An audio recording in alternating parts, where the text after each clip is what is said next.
compared to what we usually have. No deep dive into soil science, regenerative agriculture practices, or how to sell nutrient-dense food. Instead, we have an absolute technology expert joining us to talk about a whole suite of technologies in different families, ranging from modeling to digital twins, digital shadows, robots, and other smart hardware solutions that are so needed in our regenerative transition. But we barely started even thinking about them, let alone using them. You hear all the time AI, machine learning, large language models, but that's only a small subset of what's available to us now. And our guest of today argues we are so deep into trouble that we can't afford not to model. We can't afford not to use these technologies to build better. Better farms, better farm technologies, better robots, better hardware, better food systems, better food warehouses, and so much more.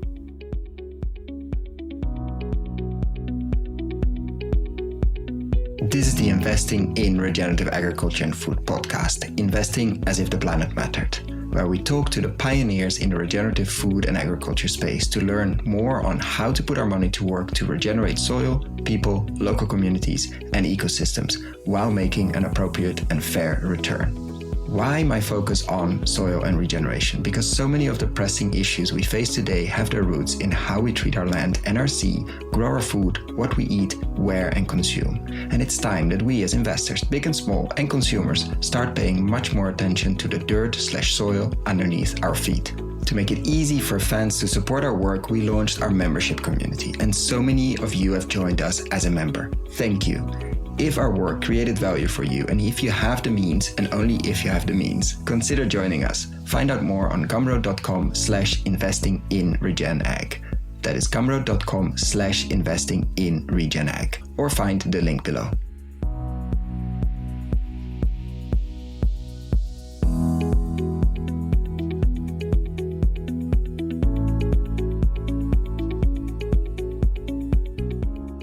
Welcome to another episode. Today with technologist, innovator, inventor, and a leader. Welcome, Paul. Hi, good to be here. And first of all, a shout out to Henry Dimbleby, who put us in touch and who already mentioned you in our 2-hour-long deep dive. Don't go and listen to that now, people. I'll put a link below if you haven't listened to that yet, but mentioned digital twins and said you really, really have to talk to Paul. And here we are, and I agree. We had a pre-call and I had the pleasure of doing a bit of background research into your fascinating journey into technology and of course the world of food and agriculture. You're definitely not deep in the world of regenerative food and agriculture, but you've played a large role in moving a lot of food, like more food than most people will ever touch in their lives. And so I would love to unpack that, what you see, what you've noticed, what are the opportunities of digital twins and other deep technologies that we need, that are already there, that we might not even know how to use yet. So I'm really looking forward to that. This will be a wide-ranging interview and conversation. But first of all, starting with a personal question, in this case, how did you roll into the world of technology? Well, I suppose as a child, when many of my contemporaries were reading kind of, Enid Blyton or books like that, I was normally reading instruction manuals for cars and things like that, and taking stuff apart and putting it together again and maybe making new things out of those parts. So I was always fascinated by how things work and how things are built, and by machines of all sorts. And so that love of how the world works kind of drove me to studying physics at university. But even then, I was fascinated by the early days of personal computers, and I nearly dropped out of my physics degree to do a first startup. But I always kind of knew that I wanted to work with computers and technology and probably within startups. And so that led me into the computer industry. And sure enough, about 2 years in, the opportunity came to do a first startup, and I grabbed it. So it's been that way from the start. And I suppose over that journey, the technologies may have changed and evolved, but many of the themes have continued, particularly the excitement of working at the interface of software and hardware systems.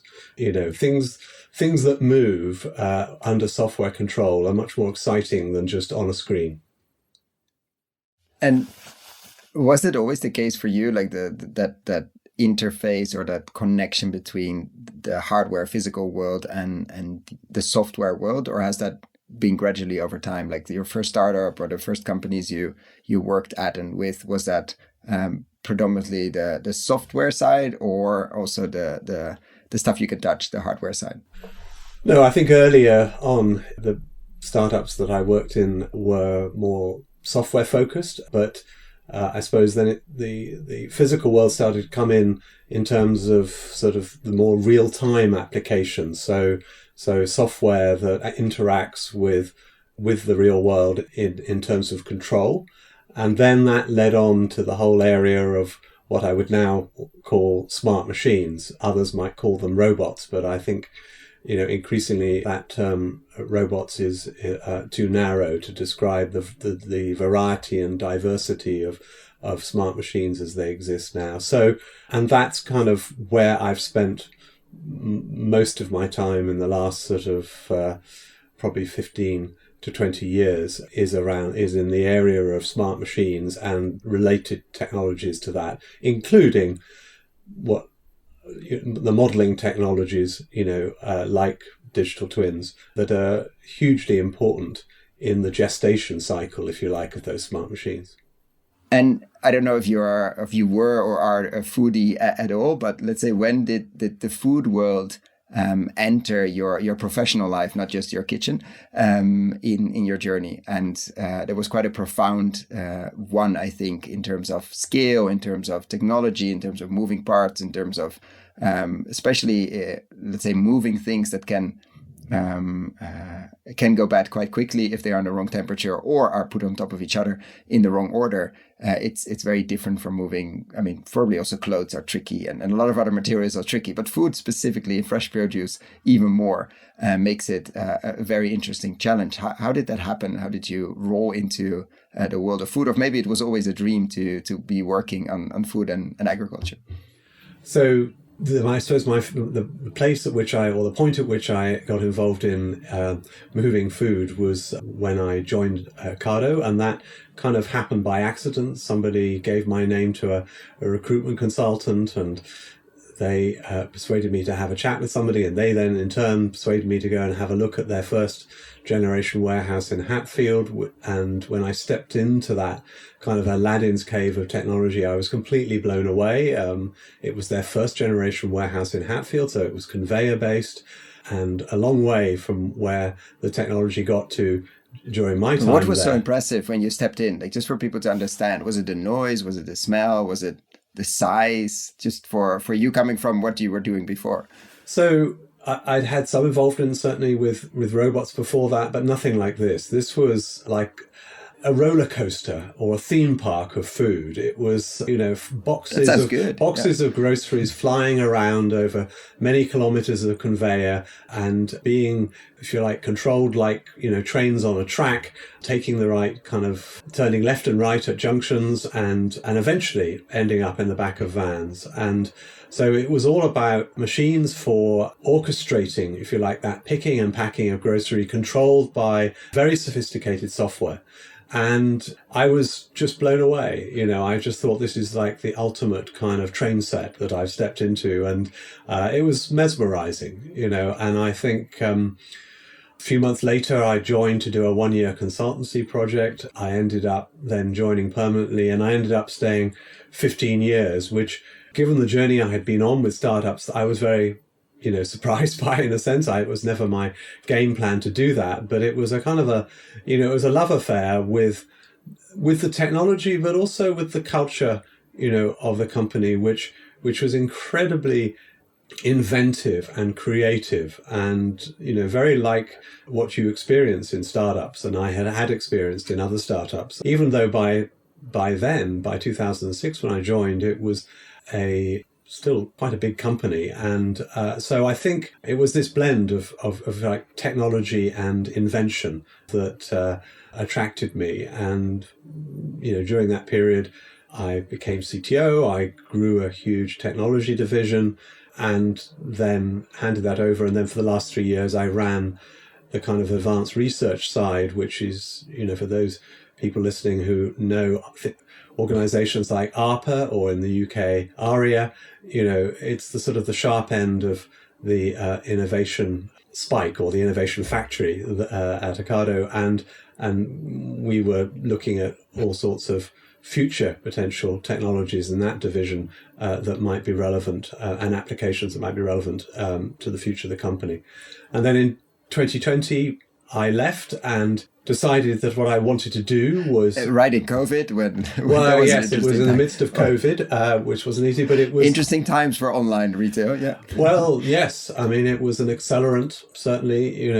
Arguably, online grocery delivery became sort of the fifth emergency service. It was something that a lot of people relied on, but also all sorts of kind of automated processes became important because of trying to keep people out of areas that were dangerous. And indeed, there was a desire for all sorts of other smart machines to help deal with the pandemic. But, one of the challenges with smart machines is that they have a different gestation cycle to... What does that mean? Well, as in, if you think about how a new piece of technology is ideated and then designed and created and tested and prototyped, and eventually put into production, that's what I would refer to its kind of gestation cycle, as in, a gestation cycle of an animal or a human. But software and hardware has a gestation or a life cycle and a gestation cycle.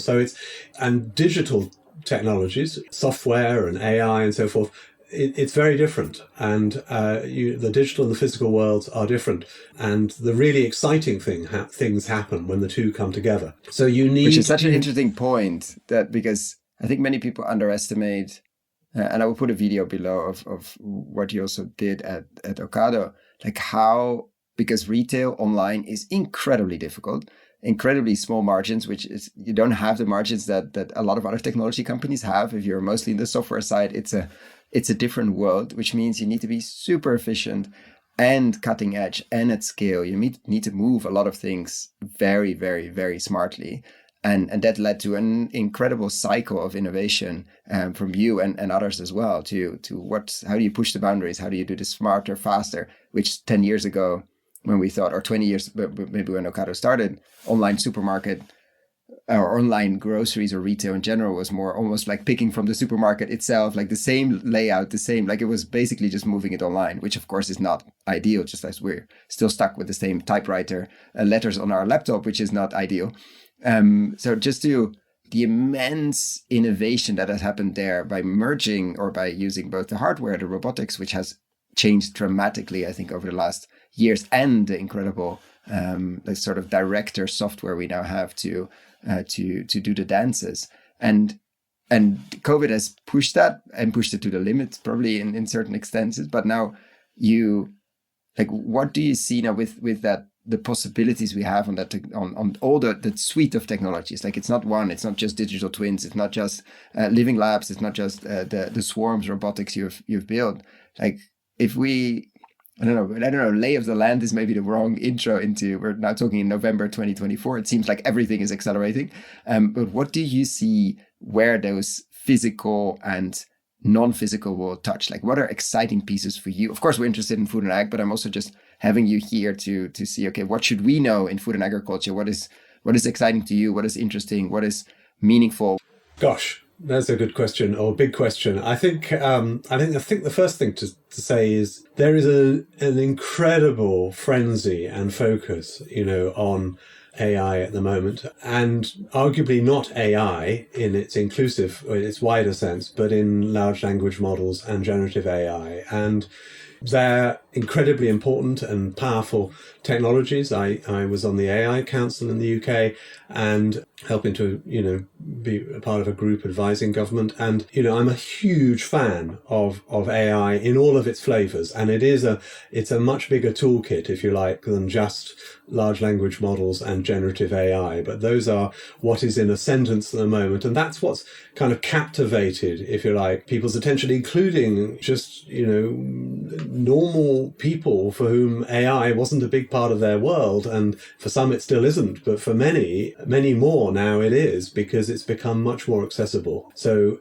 AI has had its kind of chat GPT moment. Some other technologies haven't yet. So, but the point is, it is one of the other flavors of AI is embodied AI, which is when you put that kind of intelligence, if we want to call it that, inside a machine, inside a smart machine. And it makes the machine, that's the smarts, if you like, in the smart machine. But it's a symbiotic relationship, because the smart machine also can be the arms and legs of AI. It can allow AI to escape, if you like, from inside your desktop or whatever, or a server, and get out into the physical world and do that with scalability and agency. So smart machines, as they go around, often they're controlled or orchestrated by sort of centralized kind of AI systems, and sometimes they're autonomous. So sometimes, like autonomous vehicles or drones, they're able to perform without minute-to-minute control. They probably still need some degree of orchestration because they need to know what you want them to do, but it's a blend of the two.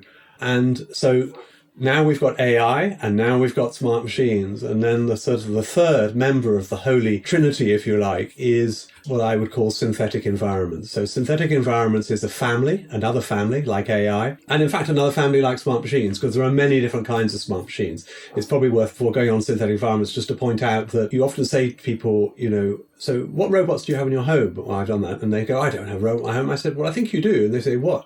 I said, well, do you have a washing machine? And they say, oh yes, I've got a washing machine, but that's not a robot. I said, well, no, it is a robot. And the point is, the most successful robots are the ones that we don't think of as robots anymore. So, a drone is a robot, a 3D printer is a robot or a smart machine, an autonomous vehicle. In fact, a normal connected car is a very sophisticated smart machine with hundreds of CPUs in it, controlling everything that's happening. So it's, there are lots of things out there, lots of smart machines out there hiding in plain sight. You don't recognize. You just don't necessarily think of them as that, But so there is a whole family of smart machines. There's a whole family of AI technologies. And then there's a family of modeling technologies called synthetic environments. And in that family, it's got 5 members. It's simulations, emulations, visualizations, digital shadows, and digital twins. And once again, they are very different, they're complementary, but they form a family. And once again, there is an evolutionary cycle in there, in the sense that, a lot of people are talking about digital twins now, and it's in the zeitgeist, and, it's got people's attention, and that's great. I'm a huge fan of digital twins. But unfortunately, the term has now been so hijacked. Poor Henry has had to listen to me bend his ear about this, because unfortunately, when a lot of people talk about digital twins, they don't mean digital twins. Sometimes what they're talking about is just a static sort of 3D diagram or render of a physical thing in the real world. That's a powerful, thing. It may be very useful. It's not a digital twin. And, the key thing is a digital twin has to have that modeling element. It has to be able to predict the future. It's not just a data store. It's not just a sort of a collection of data about some physical asset, the physical twin. But then the other key thing is it needs to be connected to its physical twin in both directions. So if we think of an example of, a weather forecasting system, that's a digital shadow. It takes a lot of data in from, weather stations around the world. It models it, it predicts the weather in the future. And then, we get it on the news, so to speak. That's a digital shadow because the connection is in one direction. What makes a true digital twin, in my terms and in most people's terms, is that then when you take those insights and you use it to control the real world, then you've created a digital twin. So anyway, the point is there is a family there of technologies. What they do is they allow you to understand how complex systems work. They allow you to optimize those systems. They allow you to sort of delve back into the past. They let you predict the future. They let you understand what the implications are of the interventions you want to make on the physical world, whether they're the intended or the unintended consequences. So incredibly important in many areas, including when you want to innovate and model new technologies before they exist. So if you're inventing a new kind of robot or a new kind of smart machine, if you can do the modeling in silico, as it's called, i.e. in a digital model, it's much cheaper and faster and less risky than building prototypes in the physical world. But eventually, once you've sort of hammered out the design and you're confident that it's going to work in this digital model, then you start building the physical prototypes and putting them through their paces. And that's when you start moving on to things like living labs as being environments in which you can do that testing. So there is a whole ecosystem, if you like, that supports this blend of technologies. But the really exciting alchemy happens when you start cooking with all of them together. And in fact, coming on to the subject of food, my view on transformative innovation and invention is that it's very much like great cooking. You have to think about the sort of the utensils, so the technologies, the building blocks, the talent, and so forth. You have to think about the utensils, so the tools, the frameworks that allow you to assemble and manipulate those raw ingredients. But the recipes are incredibly important. So the culture, the ways of working, the creativity, the ways of solving problems. So that it's that blend of the ingredients, the utensils, and the recipes, just as it is in cooking, that makes it transformative. And if you really want to get the most out of it, you need to work on all three of those together. So it's it's an amalgam. And when you sit with somebody like Henry Dimbleby or with maybe looking at a farm or at a food operator, of course, coming from the extreme high-tech side of the food, like moving the food as most efficiently as possible to our plates and the end consumer, like what do you see when you imagine, I don't know how much time you spend on farms, but is it like, I'm not saying laughable or like you would like imagine what we could do here, or like does it get very interesting for you, or you're thinking, oh my God, this is also, really seems like we're in 1950 in some cases, or like, what do you feel or sense when you're interacting with the food and agriculture system? If that happens a lot, or if you imagine like an average farm in the UK or an average farm in your area. So my first journey into agriculture and farming was long before any of what I've just talked about happened. My father, who had been a corporate lawyer all his life, retired and suddenly announced, because he'd been very much involved in the kind of the birth of the Green Party in the UK and was hugely interested in the concept of organic food and self-sufficiency, which was a kind of a concept that had come out then, and a famous book called of the same name by John Seymour, which he and my mother read, and they were captivated by that. And they I was just about to go off to university, and they said, "Oh, we've decided we're going to go and buy, a farm in Wales," and that's what they did. So just when most people, retiring at the age of 70, might have put their feet up and maybe done a bit of gardening, on the allotment, my father and my mother, and indeed all of us in different ways, headed off, to this hill farm in Wales. And it was an extraordinary eye-opener about just how challenging farming is, especially with animals. And it's a 24/7 job, and in all weathers, and with all the unpredictability that weather and conditions bring. And I think even though we have been getting better at that, but still we've been getting better. But I can tell you on a hill farm in Wales, it's pretty rugged. You do get some sunshine, but it's snow, wind, and hail is all too common at that altitude, and you end up. It's very challenging, but it was also an amazing sandpit for creativity. So I used to spend my time building machines, with my eldest brother, welding stuff together, making crop sprayers and making new machines for doing things in the farm, but we were also doing things like building a biogas generator to turn, the pig shit into gas. And anyway, so it was a sandpit, for starting to explore different ways to, in a kind of a very kind of simplistic way, automate aspects of that, but also and optimize it. Although we weren't building, digital twins of it. But so that was my first taste, if you like, and I came away from that, and it's still, I look back on that as some of the sort of the 4 or 5 most precious years of my life, in terms of what I was able to experience there. But also with a huge degree of admiration, if you like, for people who do that, day in, day out, for the whole of their lives. So then obviously got into food in a different way. But then when Henry, during COVID, asked me to join the advisory board of the National Food Strategy, particularly in terms of offering kind of technology advice, I jumped at it because I just thought it's such an important, it's important to at the best of times, but it was incredibly important, during the pandemic. So, but also not just the food system as it is, but the fact that we need to be, finding ways for it to be more sustainable, both for us as humans in terms of healthy eating, but also in terms of the impact on the planet. And obviously, if anybody listening hasn't read the National Food Strategy, I would commend it to them. It's amazing. But one of the things in there, which I think was chapter 2, was about systems thinking, and one of the recommendations was around, if you like, the need to create a data ecosystem for the food system, and perhaps come back to the second one. But the first one is important because systems thinking was incredibly important in terms of Ocado, what we did there, because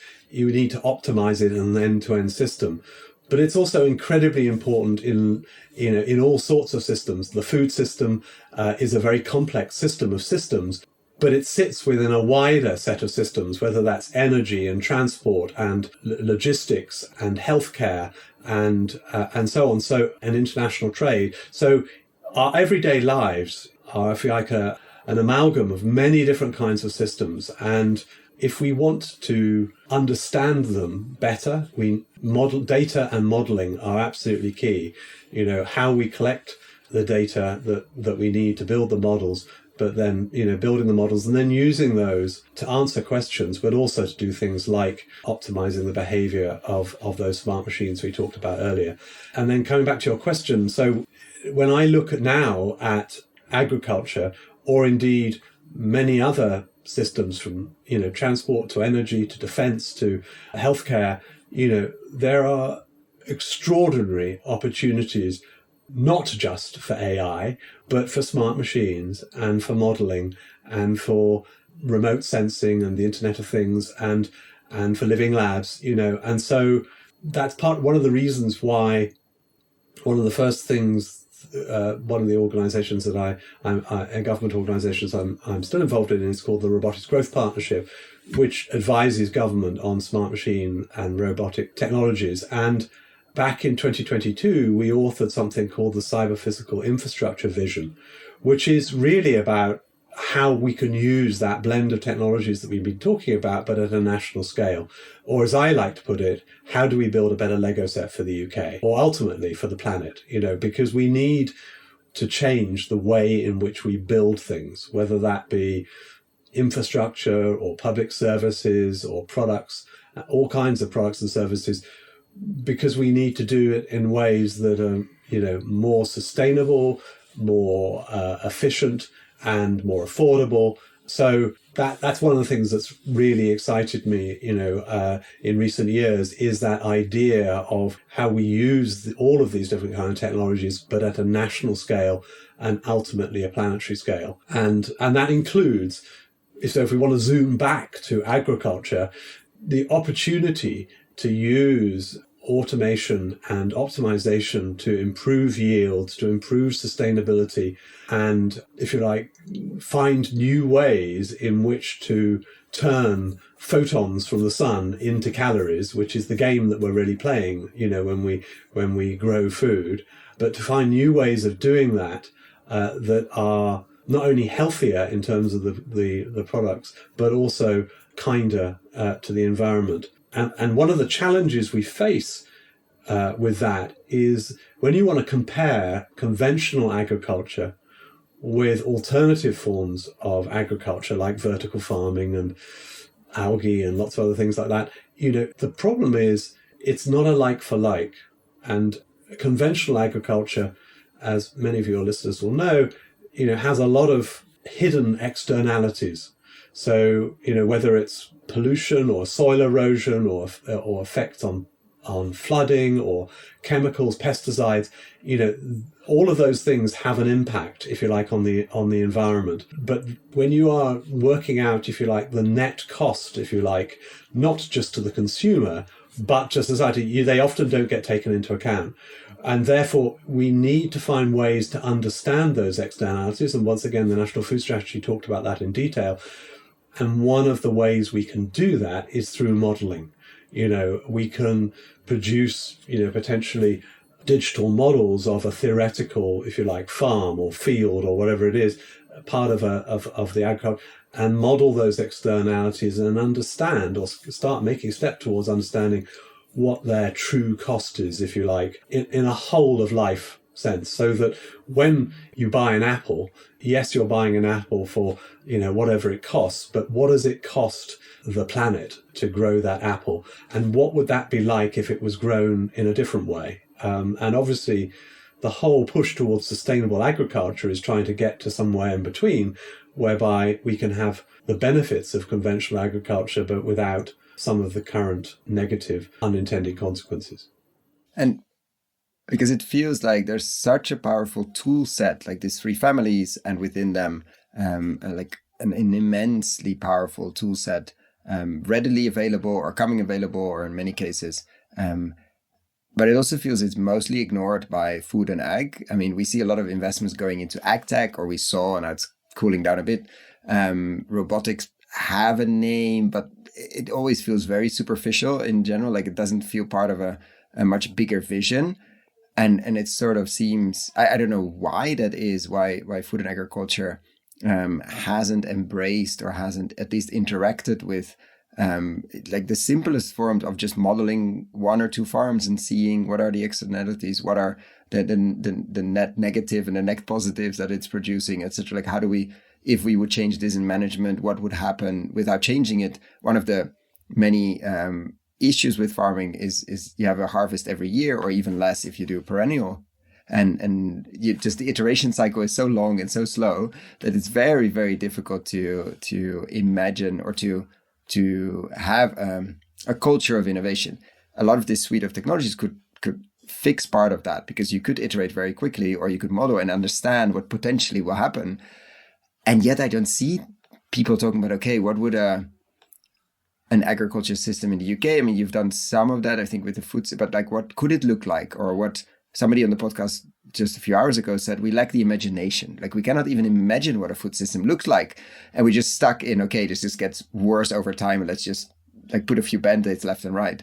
Like, what do you feel? What's the blockage there? And is it the mindset? Is it age of farmers? Is it we just don't care too much about the countryside? Like, what's the, because the tools are there and seem to be there and only getting better every minute. So it's a lot of different things. So the first thing I would say is, look, the technology is there, but in many cases needs to mature further. Smart machines are getting smarter. They're getting more capable, particularly on the back of AI, not just in terms of the intelligence within them, but the power of AI in the design process, if you like, of the smart machines. So really, even before they're built. Even before they're like built. Really so in the kind of stage of what you would call computational design, the ability for AIs to come up with new solutions, if you like, for making smart machines smarter and better, often by connecting AIs to simulation models. Because when you put those two together, all sorts of things happen, because the simulation allows the AI to explore the real world, the physical. It understands things like the laws of physics and how things move and gravity and the constraints that come with that. So it's really important that it's good to know gravity. Otherwise, yeah, gravity is good. It's kind of difficult. It wastes a lot of energy when you fight it. So as poor old drones, no. But, it's the point is you need that blend of not just AI going off, generative AI coming up with all sorts of weird and wonderful solutions which actually wouldn't work in physical. But when you put it connected, and this is what has been happening for instance, in architecture for some time. I mean, you've seen extraordinary buildings that have been built where, the design often has come from an AI, but connected to an engineering model that actually puts constraints, if you like, on the creative juices of the AI to make sure that it is structurally, has structural integrity and could be built and could be maintained and all the other things. So that it's that combination. Well, so there is work to be done in making smart machines smarter and more capable, and that's something that I and others are very much involved in, and we're about to publish the latest version of a strategy for smart machines that sort of takes us out to 2035. So it's kind of work in progress, but that's part of it is the, if you like, the evolution of smart machines. But the other part is, as other podcast was saying, it is the sense of the possible. It is our ability to imagine futures, if you like, where these technologies have been deployed, and what would it look like? What would we want from it? What problems could it solve? What problems might it create? And that, for those of us who live and breathe these technologies, it's easier to do some of that, but none of us can do it perfectly. But, for people who don't use these technologies, it's much more difficult. And that's why we need to find ways to share use cases, to share videos, to share models of it, so that people can immerse themselves in those kind of futures and get an idea of, oh, look what they did, over here on this farm or in this, industry or whatever, and how might my business different or similar to that? And once again, so modeling has a role to play in helping explore, helping people understand and have that sense of the possible. And I often feel we miss that. Like if we look at a landscape, we look at most landscapes are very degraded and are not full of life, definitely. But somehow, because maybe we've lived there for a long time, or we're used to the landscape without a lot of trees or without a lot of insects, or somehow over time it slowly went down. And like our baseline just has been slipping away, and we're like, this is normal. And somehow that it's not normal, or at least not how it could be in 10 years or 15 years or whatever cycles we're going through.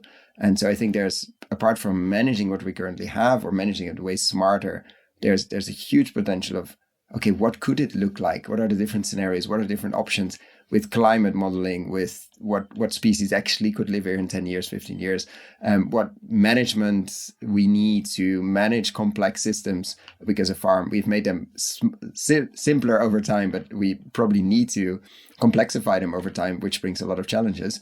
And we have a smaller workforce, and we need more machinery and smart machinery to do that. Like, I don't think many people can even imagine what a farm looks like in 15 years. We sort of think, okay, maybe a smarter tractor and that's sort of it. But of course, it's not going to look like that. Well, things like autonomous tractors and but it doesn't have to be drones a for huge one. microdosing. It could be a much smaller one. Well, yes, but I was going to say that, yes, it's about, the machinery to work on conventional farms and fields and so forth.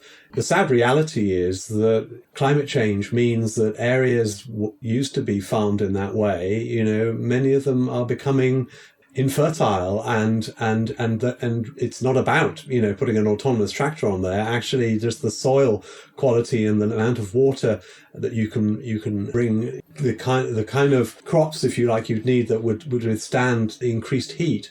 All of that means that we're going to have to find new ways also to grow things in areas would be called extreme environments, if you like, or else they're just going to become deserts. So I think there's a whole area of exploration, for this kind of technology that is about how do you create ways of growing food in controlled conditions, but in a landscape that is perhaps now no longer amenable to conventional agriculture.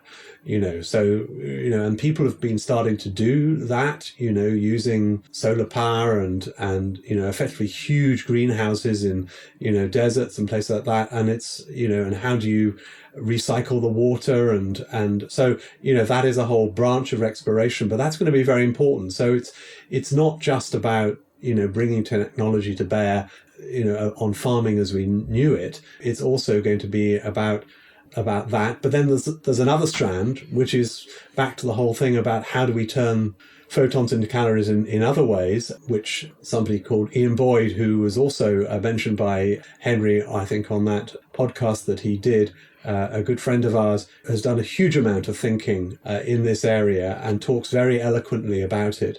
And we are going to have to find alternative ways to do that, which obviously some people have been exploring with lab-based meat, and other people have been exploring with, can we turn things like algae, into palatable food? There are many different ways, and other people are trying to grow stuff in bioreactors, particularly because some of those technologies are going to be important if we want to grow food, on other planets, whether that's the moon or Mars or whatever. So it isn't just about the Earth now. People are thinking very much ahead to ways to do that kind of food creation, if you like, in very hostile conditions. So what I'm trying to say is it's a multi-pronged or multi-strategy approach to how we might solve this very complex problem of sustainable, healthy food production. And to do that for the whole world, so we've got to make sure that the ways in which we would do it are sustainable and don't just increase the problems that we have that have led to climate change. And to ask a few questions we always like to ask, what would be your main message to the investment world, the financial world, either people investing their own money or other people's money, about these technologies or this family of different technologies, but also the work you've been doing? What would be, of course, they let's say we do this on stage and they listen to this, but they also forget and people don't remember a lot of things. If there's one seed or one thing you want them to remember and to really to guide their work through, let's say, what would be the one thing you want them to take away? Well, I'm not sure I'm going to stick to one, but I'll stick to a few. But I think the first thing I would say is that in my experience, everybody focuses, or not everybody, but many people focus on what I would call the outcomes, the verticals. Whether it's technologies or solutions or sectors or whatever. And of course, those are incredibly important because that's where the results come. But I'm much more interested in what I would call the horizontals, the enabling technologies, the enabling solutions, the things that let you scale, that let you be more efficient, that let you optimize. And we've been talking about some of those. So the modeling, the AI, the smart machines, they're all about things like scalability and efficiency and reproducibility and resilience. And that blend of horizontal technologies that cuts across and supports the verticals often doesn't get enough investment, and it doesn't get enough interest, I would say, from governments, and there's an S at the end of that, because it's a recurrent problem, because it's like slow cooking. It takes longer often to build those horizontals, and everybody wants the fast food, the outcomes, and I think that's got to change, because we do need to build things better wherever you look, whether it's services, whether it's products. We need to build better. We need to build for maintainability. We need to build for recycling and reuse. We need to change the materials that we use so that they are more sustainable. And so, once again, it's back to that systems approach. We need to look at it from a systems approach, but we need to change the Lego. We need to change the recipes that we employ, in that in how we go about building what we call the built environment, which is basically everything that is man-made, person-made, if you like. So it's everything that isn't the natural environment. So, and we've built And a even lot a of big it chunk now. of that is man-made or managed. So there's Oh, well, exactly. Or man-affected, as in, so the natural environment and the built environment have, crossed over often in not such positive ways. So the first thing I would say is focus on the horizontals. But also, one of the things about the horizontals is they lead to intersectionality. They often cut across. They're the things that connect one industry maybe with another. So solutions in one industry or one sector that you can then steal and adapt to solve problems in another. And I'm an intersectionality nut. I think it's incredibly important. I think, if we stay, I used to say to people when I was at Ocado, working for me, don't go out and hang out with people and build networks with people who work in online grocery. Go off and talk to people who build lawnmowers or nuclear reactors or whatever, because, what you may learn in those other areas, you may then be able to bring back, and it may be incredibly powerful, but it's also likely to be a source of novel thought and creation, because if you're in an echo chamber of people doing the same things as you, it's probably just the same old things will go round and round. So intersectionality is very important, and it's very important in innovation and invention. So it's very important to help tackle some of this growing list of exponential challenges that we've made for ourselves as a species. So it's we need to get as many novel ideas into the solutions as possible. And those horizontal technologies are part of the kind of the web, if you like, that connects all those different verticals in the different areas. So that's the next thing I would say is invest in the kind of the tools that let us do things faster and more scalably, but also let us join up the solutions from different areas, so that we're not building everything from scratch. Because obviously the more that we can build shared solutions across different systems, that's good for everybody. It takes cost out. It means we don't have all sorts of different spares. It means we have greater interoperability. But the answer is, you need to design for that. You need to think about that beforehand. And therefore, the more in which there are standards, and the kinds of standards that actually we take for granted in the software world. So open source and cloud has transformed how we do software. Well, we need the equivalent for hardware. We need those same kind of shared solutions for hardware. And what would you do if you would be on the other side of the table as an investor? Let's say you wake up tomorrow morning and you are in charge of a significant amount of money. We usually say, let's say $1 billion, in this case, pound sterling. I'm not looking for dollar amounts or exact amounts. I'm looking for what are big buckets, what are things you would focus on for a very long-term potential in investment strategy. But if you had to put that kind of money to work, which is a bit of a weird question, I understand, but it's just, I like to ask it because when resources are almost unconstrained, like what do people prioritize and what do they focus on? Well, I would definitely focus on exactly what I've just been saying, which is those sort of those enabling technologies and solutions to accelerate many different kinds of outcomes. I like to think of them as wormholes. They allow you to perhaps outcompete other players who are doing things in a traditional way. If you can find a wormhole that acts as a shortcut to that, the most powerful one I've ever come across is modeling, but and in conjunction with AI now, as we've been talking about. So I think that would definitely affect my investment.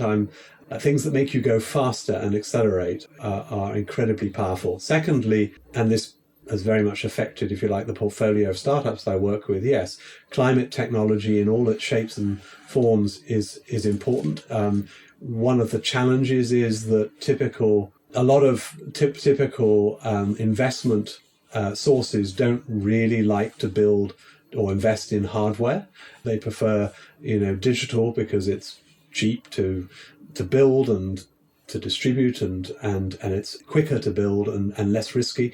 But unfortunately, most of the things that we need to deal with the challenges in the physical world that we've created, which is not just climate change, it's, how do we have affordable and sustainable healthcare around the world? How do we feed everybody around the world? And how do we have, better resilience to future pandemics? Because we're definitely going to have them. So therefore, that's all going to involve physical interventions in our physical world. And so we're going to need hardware. And so we've got to get better at building it, like we've been talking about, but we've also got to encourage new forms of investment in it. Because if we want these technologies, and there are some very exciting, climate technologies emerging, we're going to have to find a way to fund not only their initial research, but their scale up and their adoption, and that is often where they hit trouble, and that is where nation states, I think, need to step in, and sovereign wealth funds and so forth, because it's no longer a challenge, I would argue, for traditional investment. This is the future of our species and this planet that we're playing with here. And therefore, there is really nothing more important, that we could invest in than the solutions to these kinds of exponential challenges. And we need to get really serious about that. And I'm not sure. Yeah, if a billion would be enough to unlock. $1 billion is definitely not enough there, but maybe what one can start doing with that is trying to nurture, some of those really key emergent climate technologies, but also maybe do more of the modeling that allows you to demonstrate, if you like, what those different solutions be. That's kind of what. An area that's always interested me is the whole idea of building Earth twins. How do we build digital twins at a planetary scale of both our man-made systems and our natural environment? How do we collect the data scalably from, on land, in and under the sea, in the air? How do we use space observation and satellites to do that? But we need all that to feed the Earth twins. But, that's something that a growing number of people are starting to talk about, and there are some interesting projects there. But it's critically important because we've left it so late to intervene. Mm-hmm. We can't afford to get it wrong. And I think the last thing I would say is perhaps that, in my experience, most innovation, as it's called, and I don't really like the word innovation because I'm much more interested in invention, which is more radical, but because innovation tends to be incremental. But most innovation is focused on playing what I would call the current games a little bit better. And, an example of that might be the fact that the fascination at the moment with humanoid robots, which, are incredibly complex, costly machines, basically to try and mimic what humans do, using human tools and human processes with all the limitations that come with those. And, that's about finding a better way to play the current game, of human created products and services. I think the future lies in finding completely new. We need to change the game. We need to, as I've been talking about in this podcast, radically change the way that we build solutions. And, because we need to do it faster, but also because we need to do it more sustainably, but to do it with a systems approach. So don't just find ways to automate, if you like, what we've done before, but think about it, from scratch, and think about it at a systems level. So once again, I would want to bring that to everything in that innovation portfolio, thinking, in terms of systems rather than just a set of individual investments. That's a great point to wrap up, and I want to be conscious of your time, but still ask one final question on the magic wand, which we always ask. But if you can change one thing overnight, what would that be? I love that film, The Martian, with Matt Damon, as the astronaut stranded on Mars the inventor. and trying to invent new ways to grow food and survive until he can be rescued. And I think at one point in that film, he says an iconic phrase. He says, "I'm going to have to science the shit out of this," and that's always stuck with me. And I feel, for the reasons I've just been talking about, we've left things so late, as I said, that we're going to have to model the shit out of everything, so I've made that point already. But it doesn't stop there, because one way of looking at how we run this planet is that it's like a bunch of squabbling tenants, who haven't been looking after the building and who are now really rather surprised and alarmed that they're about to be evicted. The point is, we've got to find ways to manage this extraordinary planet as a sustainable, connected ecosystem, and the first step there is modeling, but it doesn't stop there. And this is going to bring us full circle to digital twins, because, as I explained at the start, a true digital twin doesn't just model the physical twin, it helps to optimize and control it. And, the complexity of the world that we live in, and we've seen this with, biodiversity and the unintended consequences of the changes we make. And often we intervene with one part of a food chain and it has, disastrous effects elsewhere. Well, we need to turn that building, going back to that analogy of the squabbling tenants, into a sustainable, managed ecosystem.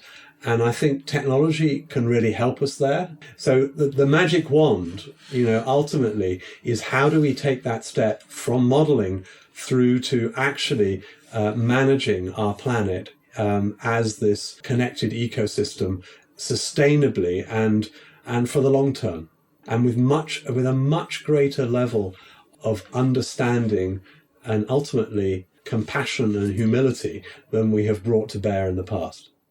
I think that's a perfect way to wrap up this conversation. I want to thank you so much, Paul, for coming on here and for sharing your journey, your lessons learned, what you're working on now, the potential, the opportunities, and definitely bringing a whole suite of tools into our mindset that often are, we might mention something, but we don't really mean digital twins. We might mention something on AI, and some things currently get the spotlight, let's say, but it's definitely not the full suite of things that we have to work with. I would even say, I don't think we have the luxury to, as you said, to not model and to not understand, because it is 15 seconds to 12, or even worse than that. And so we've been walking in the dark for long enough and we have these powerful tools. And I don't think we have the luxury to not put them to work, and to put them to good work, with all the complexities that come with it. Like modeling Earth is not going to be easy for any stretch of the imagination, but we definitely need to give it a try. So thank you for coming here and share about your work, your journey, and what it means for the food and agriculture space. Thank you very much.